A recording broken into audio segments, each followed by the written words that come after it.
We are in Whittier, Alaska. I am a teacher here. You know, Whittier is different than, say, working in the traditional bush community in that, you know, we are on the road and we're fairly, you know, we're a tourist town in the summer, but it's, yes, we all live in the same building, and it does sound strange, but essentially it's a condo association, and it's, you know, you get really cozy with your neighbors. What floor do you guys need? See you later, Nathan. Good night. We have everything we need, really. There's a post office downstairs. There's a grocery store downstairs. There's a little video store that if you want to rent videos or movies, you can go and call her and she'll come over. City offices are downstairs as well, so all the city managers and everything and the mayor work down there. So you don't have to leave if you don't need to. I think in a larger community, you know, you go to school, you travel there. And not in Whittier. You know, you just got to walk over, and it takes 5 minutes, if that. You know, depending on the elevator, of course. There have been times where we've had to say our school day starts at 8:45. If we open the school doors at 8 in the morning, if we open the school doors at 6 in the morning, the minute the light's on at the school, they would be there. I think the proximity of the building where we all live to the school, it's a very seamless relationship. They don't separate that it's school and home. It's just one place to them. I'm your neighbor. We all live in the same building, right? Yeah. I live 2 floors under you. I have been with the same students for 4 years now. So I have literally had some of them since they were in 1st grade. And now they're in 4th, and it's like a family. You know, I don't have discipline issues.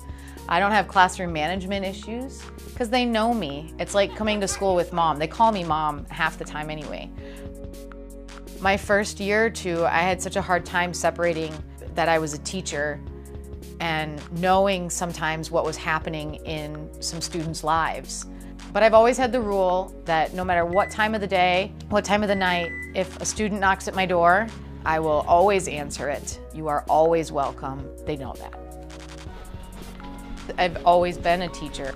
And in a previous life, I've been a fitness instructor.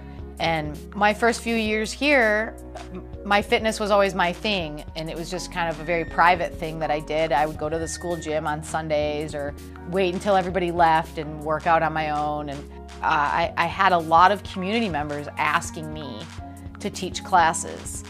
Last year, I was convinced by just enough people asking that I decided to try it. And it has gone really well, and it's really well received. It's hard to stay healthy in a town like this. Our weather is really challenging. We don't have a fitness center or a gym other than the school. The school does have a full-size gym and then a weight room that's available during school hours. But beyond that, you know, between the extreme winds and the rain and the snow, that challenges a lot of people. And so I think that it just becomes a normal thing to not move and to not be healthy. And the weather is always a great excuse. And plus we don't have to leave this building if we don't want to. So a lot of people don't. You know, why would you? You know, the tunnel creates its own sort of isolation in that it closes every night at 10:30. So if we want to go to dinner in Anchorage, we can't usually go and do that on a school night because oftentimes, and I've had this happen more than once, you go to a movie and you just crossing your fingers that it's gonna get out by 9:30 because you have to make the 10:30 tunnel, and it takes an hour to get down here from Anchorage. And if you don't make the 10:30 tunnel, then you're sleeping in your car, which happens a lot. It would be silly to say that you live a lonely life living in the building, because I have friends and neighbors and students and coworkers that are right down the hall.